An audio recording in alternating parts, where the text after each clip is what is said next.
Buying and selling businesses is the business hack that no one tells you about.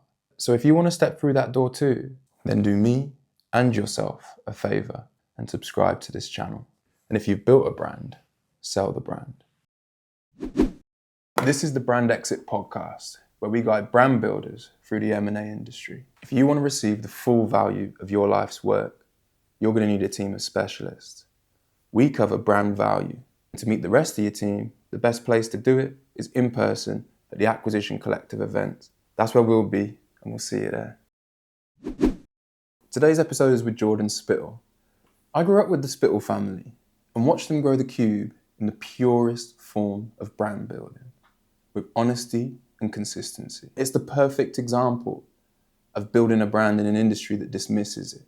But besides all that, this is two old friends catching up about what it means to be a successful man with a growing family, which transcends but is not separate from the business journey.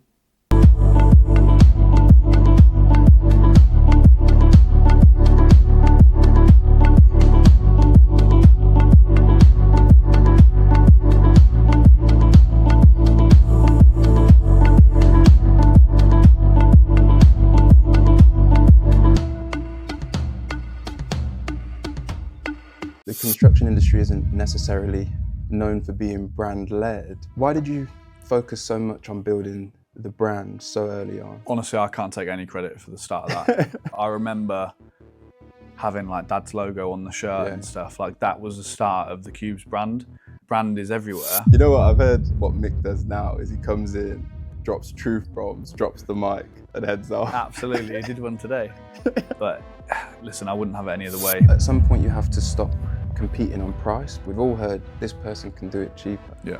How do you break out of that? We will never be the cheapest, and in my opinion, rightly so. You can't build rapport with the tick box, right? You were just reeling out the perfect examples of brand and these rules about building one. I think perception is changing. Actually, I don't think, I know perception is changing. We're a company that proves that day in, day out.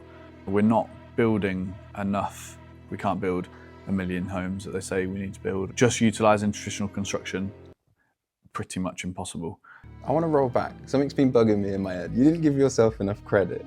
What are you most proud of since you took that role? Getting the right bums on the right seats. I'm not from a construction background. Like I worked in Formula One for Shell on their sponsorship with Ferrari. So brand, marketing, PR, events. Construction was new to me. I quickly found was that collaboration in construction was pretty much non-existent. I've seen this in catastrophic proportion. Yeah. You're a new dad. What's a piece of advice you could give to high-performing dads? There's a reason high performers work hard. You're getting paid more money, you got bonus. But the chances are your family life is suffering because of it. Everyone's like, you know, you got a son now, another son on the way, passed down generations, and it's a lovely idea, but it's not my why.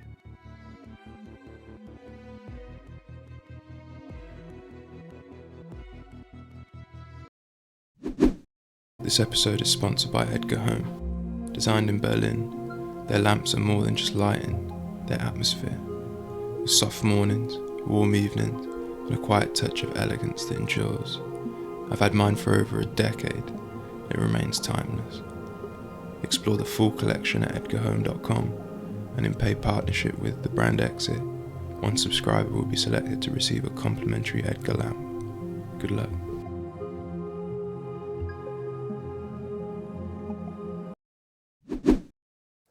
Let's start with some context for those that aren't in construction.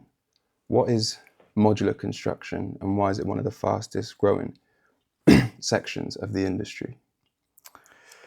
So modular construction, I would say the best way to describe it is an alternative method of construction. So typically when you consider construction, it's brick and block, you know, laying bricks, laying blocks. Modular is built off-site, so there's many forms of modular construction, off-site construction.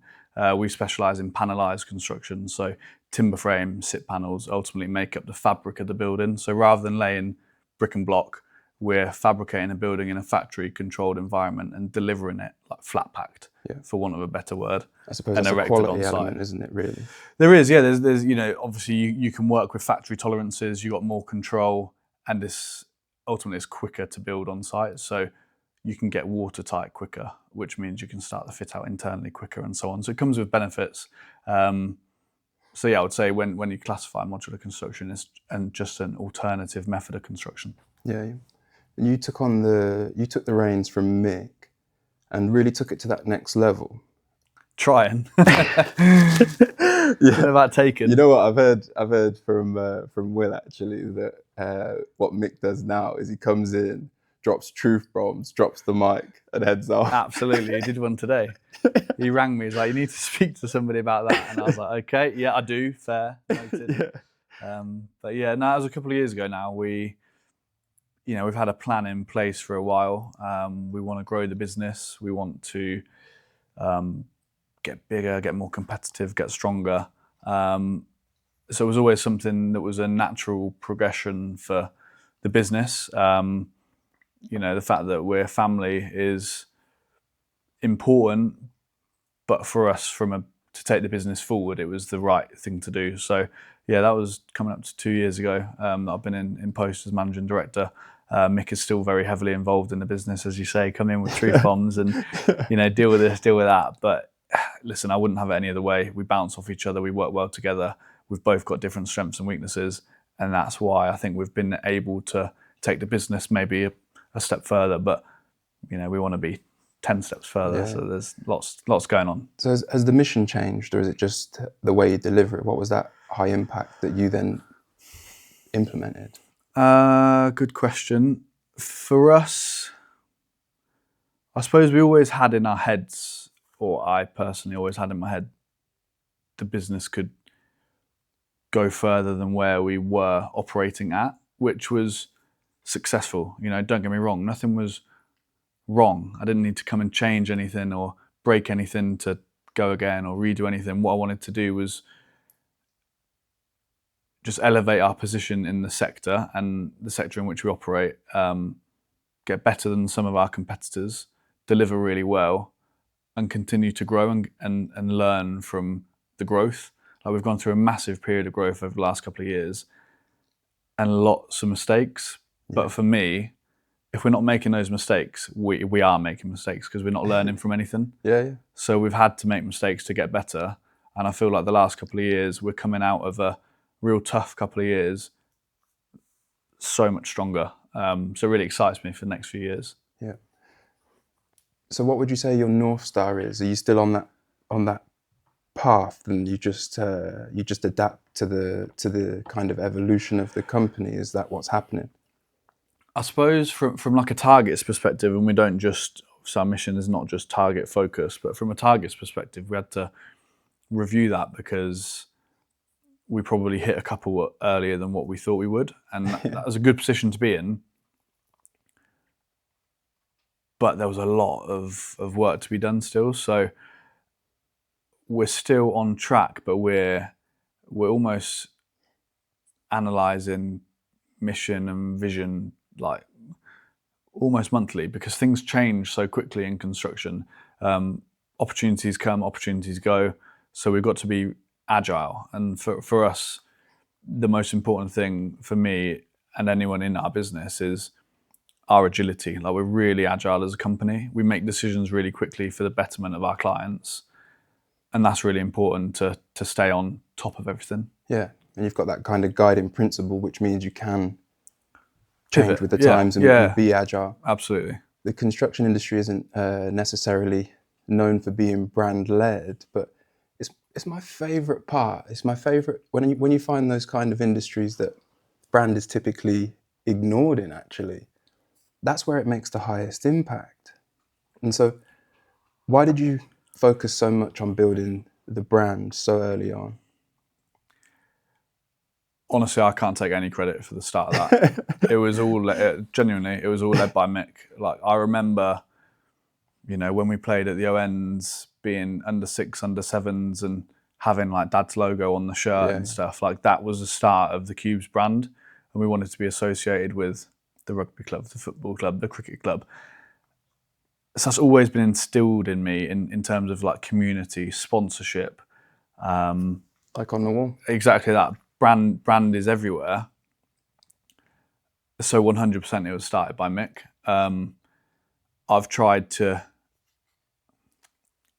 take it that one step further, perhaps within the industry. So awards evenings, the more construction specific events and so on, to really get our name out there across the country, not just in Northamptonshire, because we operate nationwide. So I would say our brand is fairly well known in Northamptonshire, and we're starting to get more well known in the construction industry generally, in particular within education. That's the biggest marketplace in which we operate. But there's loads more that we can be doing.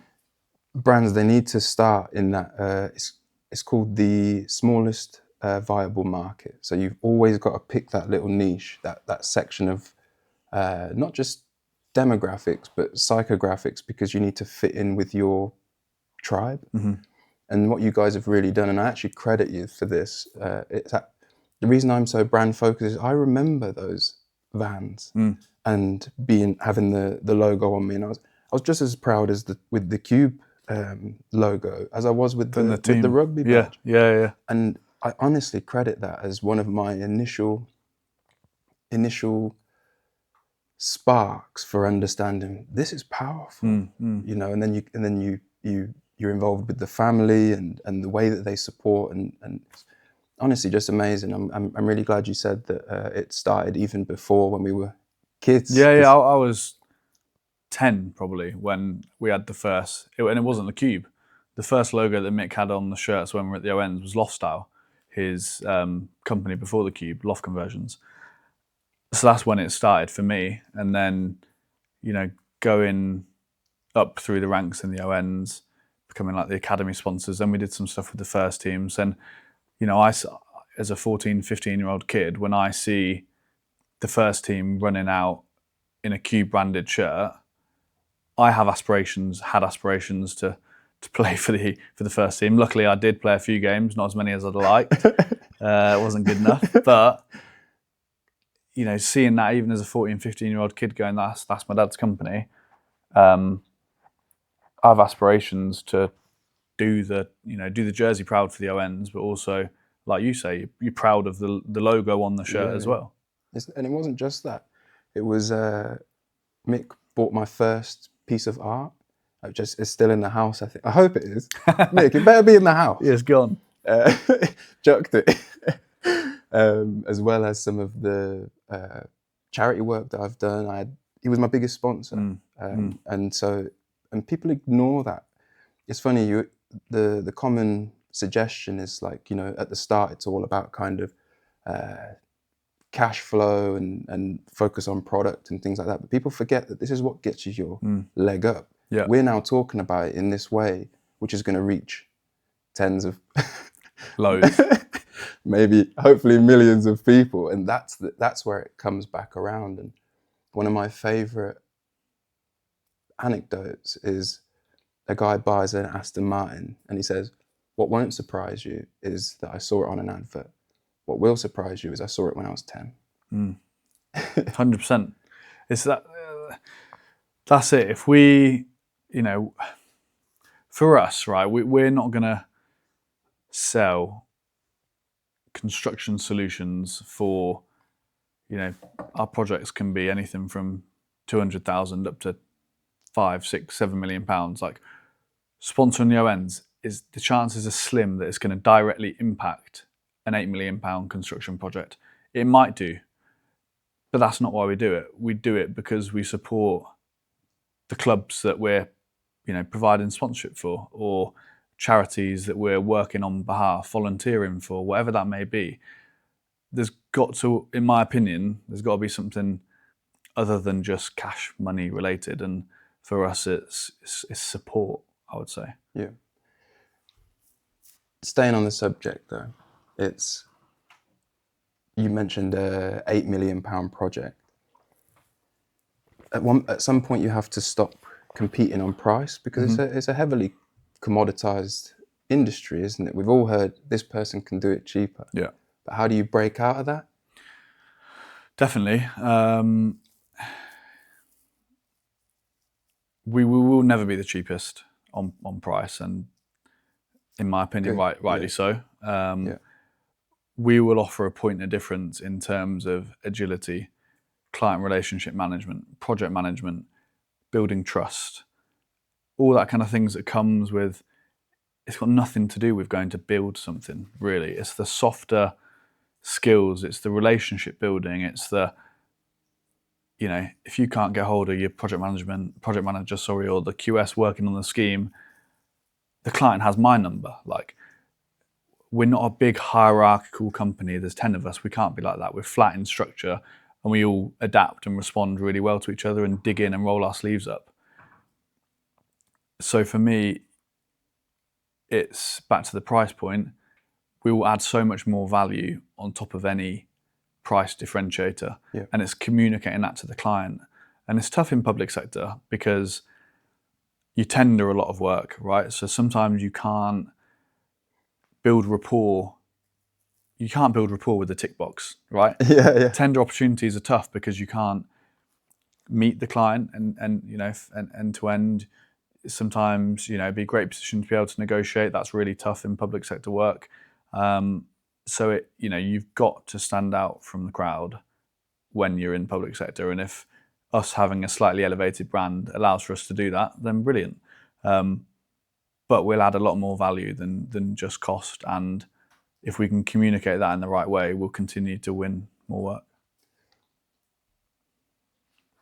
With the public sector, a lot of it's education, isn't it? Yeah. You do a lot of education work. What are the other specialisms that you have? So we were just awarded a place on a massive public sector framework, something that we've been planning for a couple of years, which was brilliant. It's called the NHS SBS. NHS, naturally, everyone thinks healthcare, rightly so, but we didn't bid health because we don't have too much experience in health. It's quite a specialist. We have aspirations to go into healthcare, but we were successful in education, public sector generally, and residential. For us to achieve our targets over the next few years, we can't solely rely on education. So part of the last year or so working on our strategy it was important to consider other sectors. And the fact that we've been successful on the framework allows those doors to be opened a little bit more. Yeah. Education's a tough sell, isn't it, really? It is, but our product is perfect for the sector. So we sit in between traditional and modular. So we have robustness in our buildings. We can be more creative with design and architecture. You can make them look exactly like a traditional building. And we're not reliant on a factory pumping out modules after modules after modules. We're not a manufacturer. We're a main contractor that specialises in modern methods of construction, MMC, timber frames, SIP panels, and so on, like we discussed. And so what's going on down there? Not a lot at the minute. In the warehouse? Yeah, no, not a lot. To be honest, we did some small-scale manufacturing probably 2 years ago in the leisure industry, so glamping pods, hotel pods, and so on. But we found we were spread too thinly. So from a strategic perspective, we reeled in the manufacturing to allow us to focus on our site build solution, and that is where we're finding the most success, and that's really what we're good at with a real tight-knit supply chain. So you've got to try new things, but yeah. You've also got to learn when to reel it back in and focus on what you're good at, and I think we did that at the right time. It's you were just reeling out the perfect examples of brand and these rules about building one. Is that you need to say we're for you, and we're not for you, we're not for you, we're not for you. Otherwise, you just get swallowed up into the... We can't be everything for everyone. Yeah. It won't work. What about the tiny homes element? Because I saw on the sign, and I'd seen that you'd done work within that space. So just explain to us a bit more about... So that was similar to the manufacturing. So that was part of our product offering: tiny homes, pods, leisure units, glamping units, and so on. So we successfully built, tiny homes for private individuals, commercial clients. But again, from a revenue perspective, certainly not as big as the targets that we were focusing on site. So again, it was just pivoting back to what we we knew best, and what I would say, definitely where our strength lied or lies was on-site construction, utilising SIP and timber frames. So yeah, tested the market, and that was really good. And again, learnt a shed load. But now I think we're all more clear in our head what the focus is. So where is that long road down the industry going? Like, what's a better way to say that? A better way to say that would be, how do you see the industry evolving, and how will the Qube adapt from here? Yeah.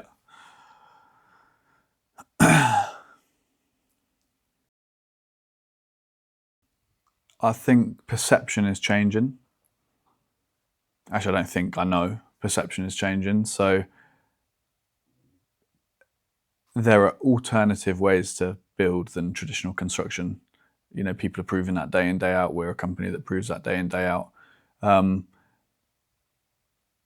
there's a place for it. We're not building enough in the UK, particularly housing. We can't build it quick enough. We can't build 1 million homes that they say we need to build or anything like that. It's just utilising traditional construction, pretty much impossible. So you have to look at alternative ways to build. Modular construction is one of those ways. Panelised construction, what we focus on is another one of those ways. So we're part of a bigger picture. And for the Qube, we want to put ourselves in the shop window to do more. Like, we're a credible, well-performing contractor that is only scratching the surface of what we could do in 2, 3, 4 years, which is why it's exciting, because we're only just getting started, and the business has been formed 20 years next year. Oh, there's a plaque in the office that Mick and I share, and it says, given to him by Mark, our business development director. A couple of years ago, he gave him a real nice plaque, and it said, Mick coined it in a meeting, we're a 17-year-old new business. Yeah. And now we're a 19-year-old new business, because we're constantly evolving. And I don't think that'll stop. Yeah, feels fresh. Yeah. I don't think it will stop. There'll be highs and there'll be lows. And we've had highs and lows even in a couple of years. As I say, it's been tough, but we've come out the other side stronger for it, with a real dedicated and resilient team. So it's an exciting time for sure. I want to roll back. Something's been bugging me in my head. You didn't give yourself enough credit before when I asked about how you've taken the reins and taken it to that next level. And it's very much, I almost expected you to do that. But from an outside point of view, we can see that there's just been so much happening when I've been through your, whether it's the social media accounts, the website, new sponsorships, things like that. Yeah. So instead of what's been the highest impact, what are you most proud of since you took that role? If you want to own your craft, whether it's visual content, creative direction, or media coaching, check out OYC in the description below. Getting the right bums on the right seats. Yeah, people. Yeah, definitely.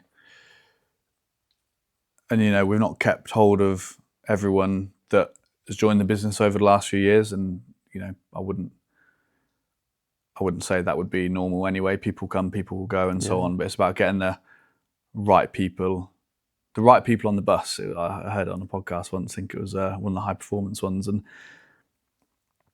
as part of my role, if I can get the right people in the team with freedom to do their job well, I'm doing my job well. You know this, but most people won't. I'm not from a construction background. I worked in Formula 1 for Shell on their sponsorship with Ferrari. So brand, marketing, PR, events. Yeah. Construction was new to me. I used to make the teas on site when we were younger, and labour on site, shifting timber and tidying up sites, cleaning up and whatever. So for me, I'm not going to come into the business and set the world alight with my construction knowledge or how to build or operate or streamline a construction site.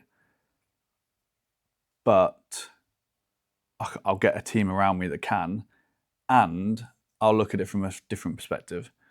So what I hate is when everyone looks at it from the same viewpoint, right? Sometimes you need a fresh idea or a fresh example of what it is that we're looking to achieve. And people probably get sick of it in the office because I'll always put out some stuff that's a bit left field and so on. But listen, if I'm not doing that and challenging normal construction solutions and you need those ways of working and so on, then I'm not doing my job. So yeah, I think certainly the thing that I'm most proud of is getting some good people around us as a business.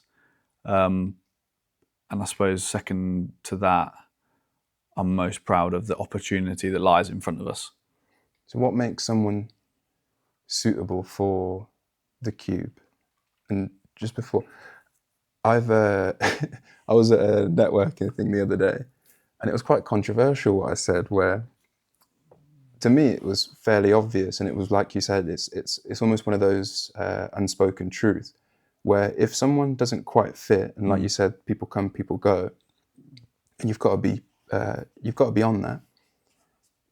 It's because they might not fit into the brand. And so, let's say, for example, I was at the company and answering the phones, and I decided I'm going to go back to Colombia.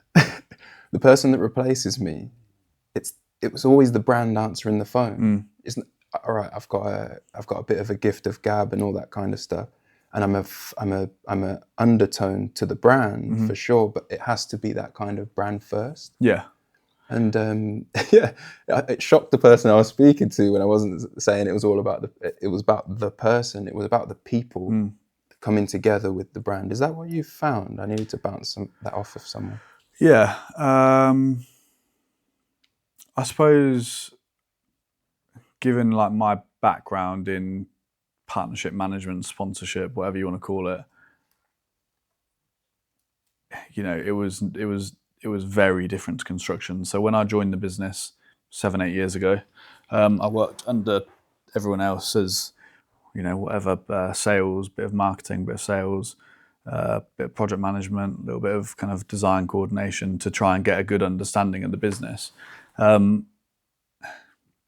What I quickly found was that collaboration in construction was like pretty much non-existent, and the relationships weren't great. So for me, business is about relationships, and whether that's personal relationships, supplier relationships, subcontractor relationships, if a relationship's broken, like the project on site is going to suffer. So if we have a poor relationship with our client, that will have an impact to site. So one of the biggest things I tried to instill in the business is, our relationships are important, and that might be client, supplier, subcontractor, as I say, colleague relationships, working relationships. They're really, really important because they're what you, how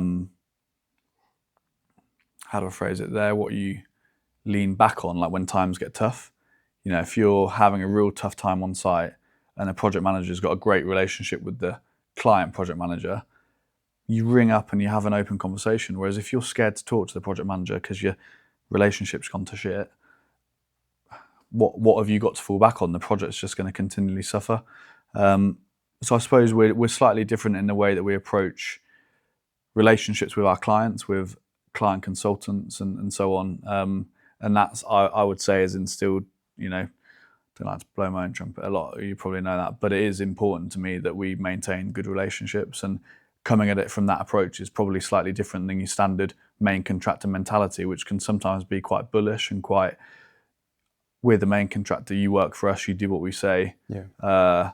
That's not how I operate as an individual. And I think that's who we are as a business is probably led a little bit from that respect as well. So yeah, we don't operate necessarily in that way. There's a time and a place to obviously act in that way in certain situations.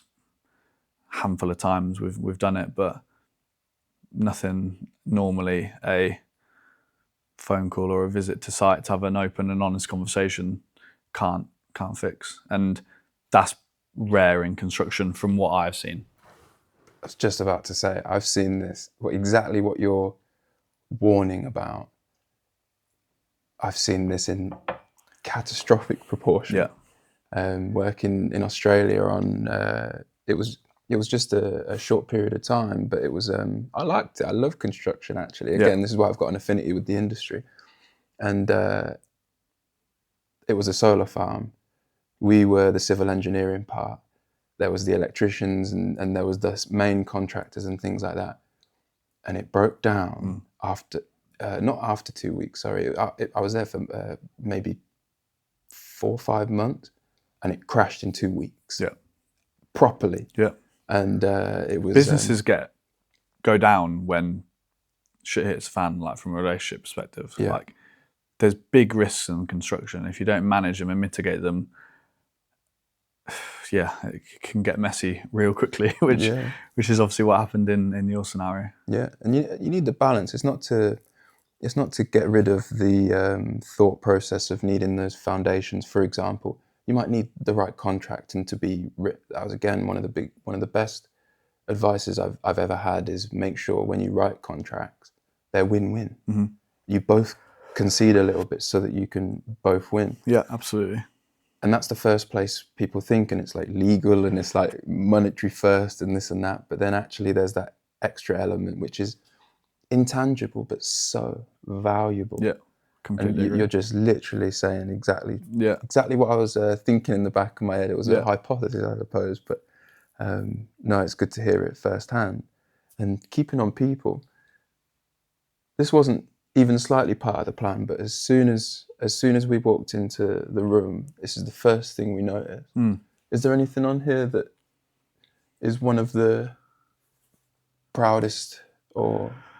I suppose you got a big trophy there. Look, got a big trophy there. He's still trying to not big himself up, and he's holding a massive trophy there. Millie's in there. She was part of the team in that business awards, sport business games. That was it. We won it in the first year we entered. We had a couple of ringers. We got Jimmy Grayson in to compete for us. Obviously a professional rugby player. I probably shouldn't admit that he's directly employed by the Qube. I mean, you know. No, that Qube Corner was something Lauren and I founded. You know, we have a laugh. It's not dreadfully serious in the office. There's times, obviously, where everything has to be serious. But for me, it's really important to continue to go out, you know, have a laugh together, partake in sport together, have a couple of beers, glass of wine together, that kind of thing, because that's how we grow as a team, and that's how we will get closer as colleagues. You know, if I know more about your family and your kids and all that stuff that makes you tick outside of work, we're going to bond better at work, like facts. Yeah. So what do I have to do to get on this wall? Play a game of golf, or come and be a ringer for us in one of the. That was my second. One of the sport games, or we'll go for a beer and get you on. Now you've been in here, we'll probably get a picture of you by the wall to add on to the wall. Please, mate. I'll provide everything. Yeah, that's it. Yeah, we've got the photographer, we've got the videographer. we'll get it sorted. And seeing Millie there, so you're a new dad. Yes. Congratulations, and newly married. Yeah. What's life like now that you've got that to balance? Yeah, it's certainly different. I think you have a better understanding and appreciation of time, like first and foremost. I genuinely, everyone says this, I believe, but I don't know what we did like pre-Theo. We got another one on the way, which is lovely. So yeah, we're expecting again. Cheers. February, March time. So it's more of a juggling act, you know, and it's hard at times, but that's life, right? I've always wanted to be a dad. Millie's always wanted to be a mum. We've always wanted to have a family. And if I can continue working to, you know, ultimately make like people around me proud, including myself, I'll take that as a win. So yeah, it gives you a good appreciation of time and life generally. Not to take yourself too seriously, and I'll go back to that point. There's a particular occasion where I had a really, really stressful day at work, and I can't remember even what about, so it obviously wasn't even that important. But in my head that day, it was really important. I was stressed and whatever, got in the car, drove home, and got back, and Theo was playing in his little corner, and he pulled out a pair of bunny ears that he'd got. It must have been Easter time, got a pair of bunny ears out. And he was like, Daddy, put these on, pretend to be a bunny rabbit. So I've gone from like being really, really stressed in a horrible working environment to going home and being a bunny rabbit. It's like, life's not that serious, right? Yeah. Many people, when they get up the ladder, I suppose they forget about that. And to be perfectly honest with you, this is the reason I've started all this, is that my driver in the back of my head is that I want we did a podcast in a McLaren, and after we had finished, he goes, "What car do you want?" I've currently got a Yaris. And I went, "A Volvo." And he was like, "Don't aim too high, mate." And I was like, no, it's because I want a 7-seater full of kids kind of thing. And so what would you, speaking directly to me, what would you suggest is I know the not, don't take it too serious, but what's a piece of advice you could give to high performing dads out there? I wouldn't say I've got kind of like the balance right at the minute. Listen, don't get me wrong, there's people out there that work far more hours than I. I think I've got a really healthy work-life balance at the minute. Like, I'm not working 15, 16-hour days that a lot of people are. So I don't have the stresses from that perspective. But one thing for me, probably, that I say I haven't quite got the balance right on yet, is being present with your family when you have the good quality time together. Like, I'll always, I don't see it as necessarily as a negative, but I'll always be thinking about work. Like, my brain is always ticking. And as I say, I think that's positive for me in my position. And I wouldn't have it any other way for my brain to keep ticking over and to be thinking of things and mulling stuff over and so on. But there's a time and a place. Like, if I'm in the middle of playing with Theo with a tractor or Lego or whatever, and I'm flicking on my emails like that is certainly not, the way to operate and the way to get good relationships with your kids and so on. So I need to be better at being present in the moment. But what I won't do is turn the phone off at 5 o'clock and go home and not think about work, and because that is not how I operate and that's not who I am as a person. So yeah, my advice would be appreciate like really good quality time with kids and family and partners and stuff. But there's a reason high performers work hard, and sometimes family, social, physical health, all that kind of stuff can suffer. You should read a book, actually, The 5 Types of Wealth by Sahil Bloom. And it talks about buckets, so social, time, physical, mental, family, like all these little things that if you nail all of them, like, you'll prosper, but you can't nail all of them. Like, you might be going through a really busy time at work, so your work life is really, really good. You're getting paid more money, you got bonus, whatever that may look like.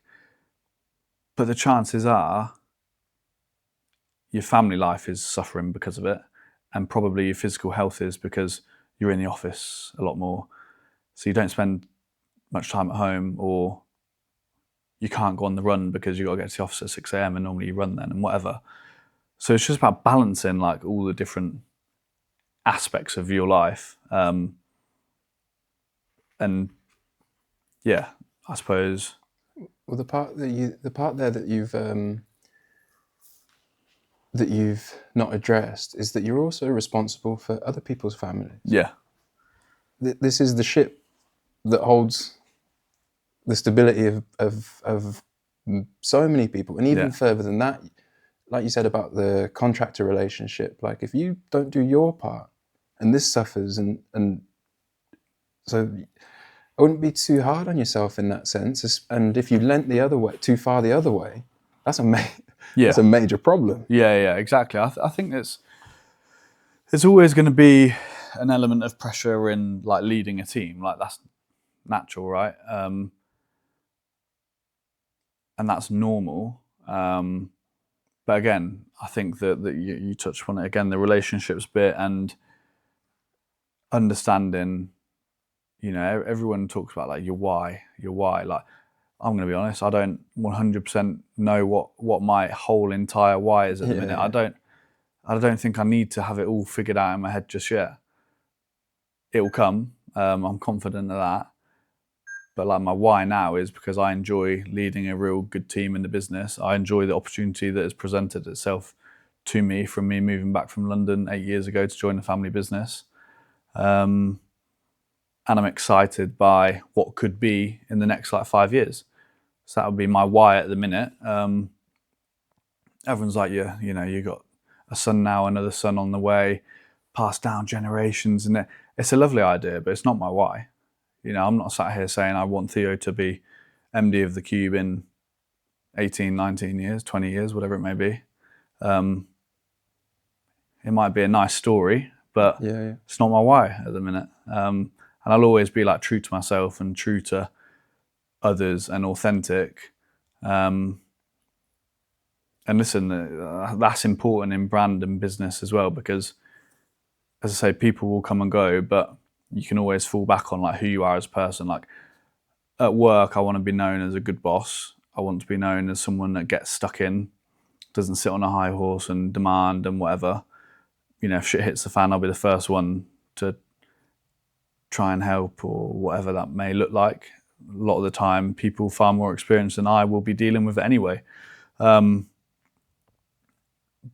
for me, it's being able to fall back on your morals, like, and that's something that Mick has instilled on me. Being a good bloke, doing what you say you're going to do, building good relationships, and things like that. I'd rather be far more proud of sticking to like who I am as a person than trying to be a leader that I'm not. I'll never do that. You're almost growing into an unreachable target, but you know exactly which direction you're going in. Yeah, I want to get better. I want to improve as a leader, day by day, month by month, year by year. And I have, you know, over the last couple of years, there's been lots of testing, conversations, situations, continues to be. But yeah, again, if you can fall back on the fact that you've stuck by your morals throughout all of that, then that's important to me.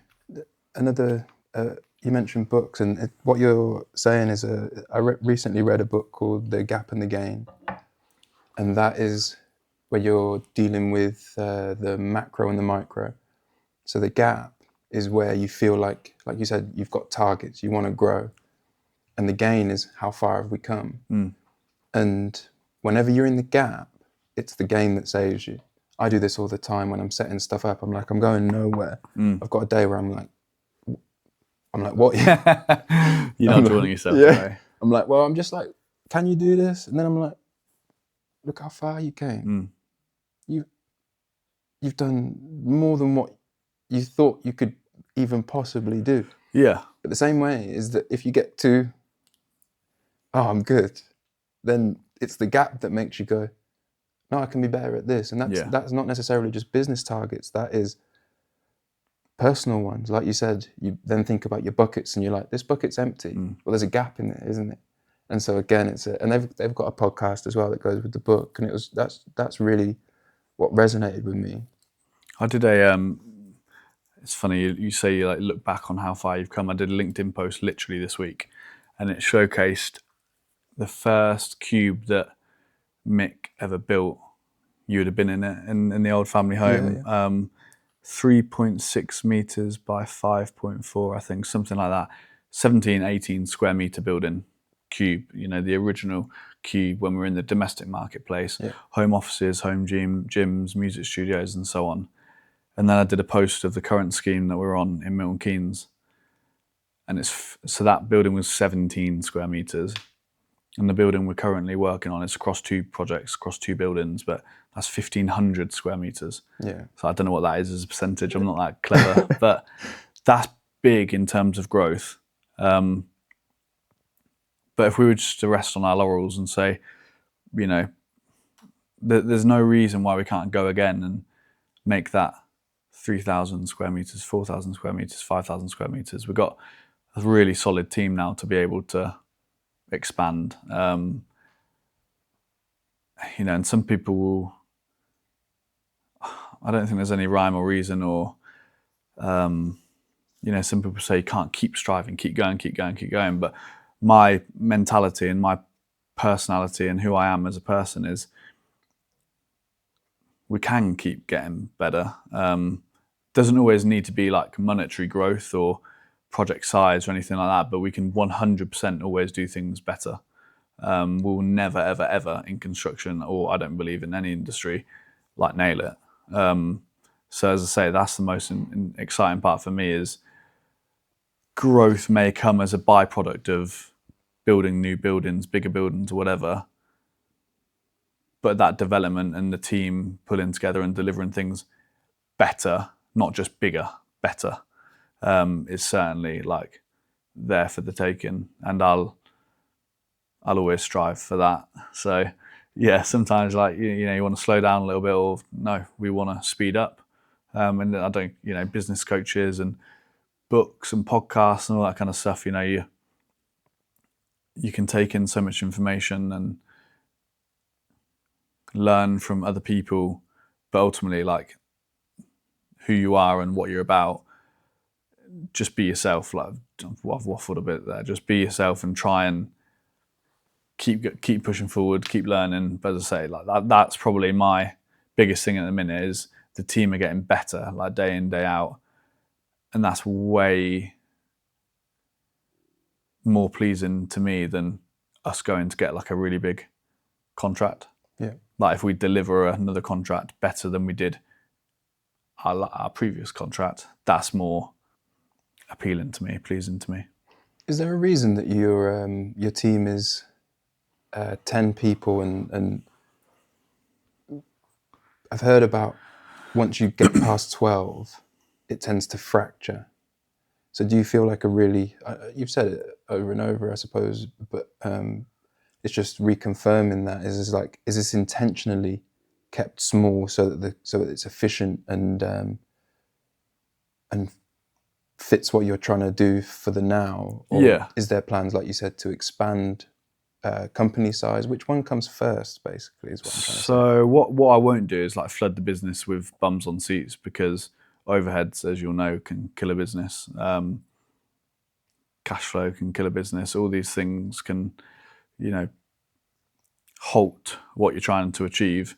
But on the flip side of that is you've got to consider resource, because if people are stressed and burnt out and, you know, end up leaving a business or whatever, then that's one end of the spectrum, you know, compared to the other. So at the minute, we're at a point whereby we've got a strong team that is not at full capacity.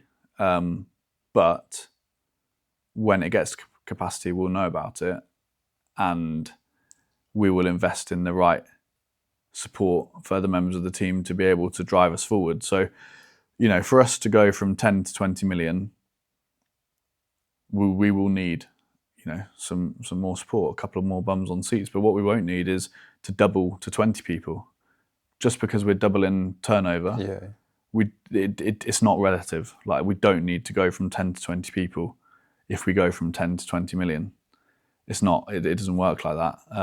So we're at a good sweet spot now, but yeah, there'll be a time to invest in people, but more importantly for us at the minute is finding our sweet spot from like a project perspective. And we're far more informed now on that because of the last couple of years. Do you use outside influence? Do you use partners or contract agencies and things like that? Is that something that keeps you agile? But yeah, so as a main contractor, we don't directly employ any labour. So if a building goes from 100 square meters to 1,000 square meters, like our process and how we deliver the project remains the same, but our packages to like our subcontractors will be bigger. So, for example, on a £100,000 job, you might spend 20,000 on M&E, but on a £1 million scheme, you're probably going to spend 200,000, right? So it's bigger packages for other contractors. So from a labour perspective, it's more so the subcontractors would be the ones that, you know, might need more support on certain days or whatever, as opposed to us as main contractor. So we don't often have to go out to market. Site management, we might need a little bit of support on. So if we've got, you know, for us, running 3 or 4 sites at a time is probably a sweet spot. If we went to 6 or 7, we would need more support from a site management perspective, and probably a contracts management perspective, because you couldn't give 7 jobs probably the attention they deserve with like 1 or 2 people running them. So that's when we would have to look at resource and scope of, you know, looking to bring people in and stuff. I'm so glad you said that, because that's some personal advice for me. And the way, tell me if any of this doesn't make sense, but in order to stay agile, this openness to having contractors and keeping your company fairly small, like you said, 10 people, but a really good solid core, I found that's another light that hit with me. I was like, you're not here to come up with the ideas for people's brands and stuff, because they're one agency might be a super specialist in this, and this is a perfect match here. And so what do you suggest, or in fact, better off, what do you think is one of the things that I need to look out for when I'm doing contracting?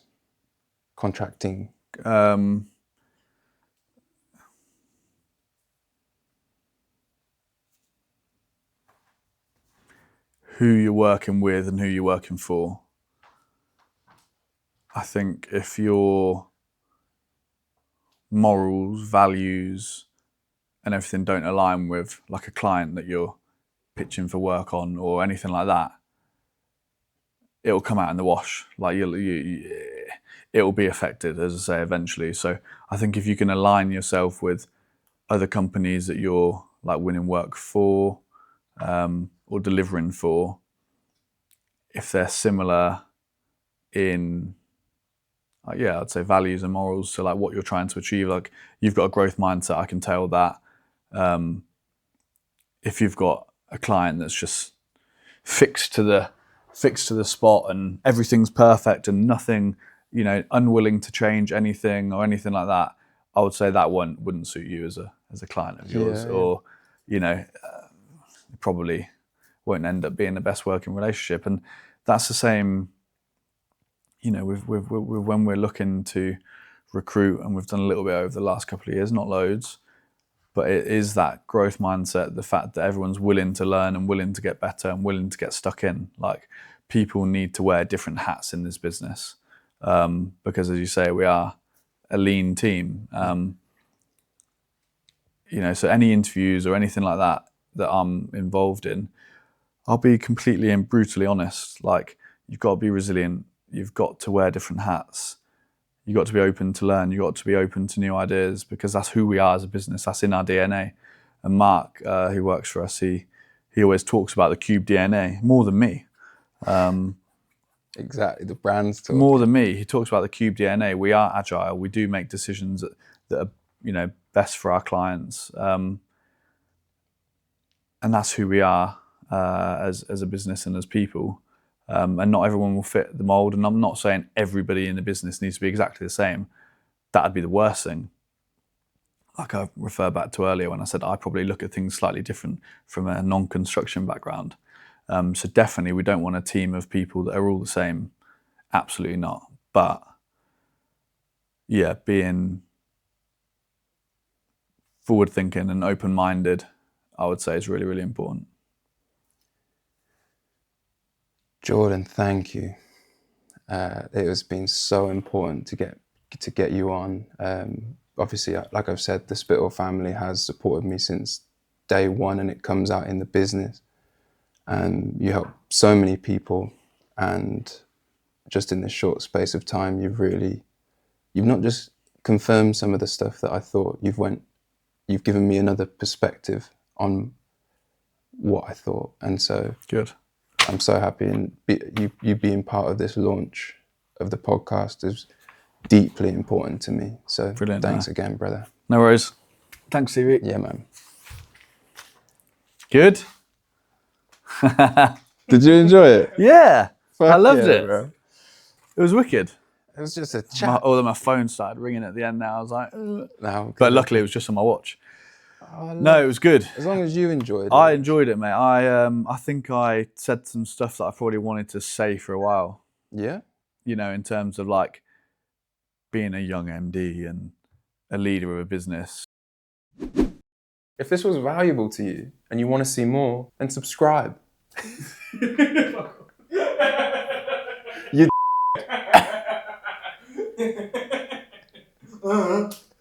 obviously.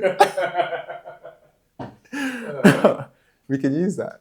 Thank you for watching. Bam, right. This is valuable to you. You want to see more? Go ahead and subscribe.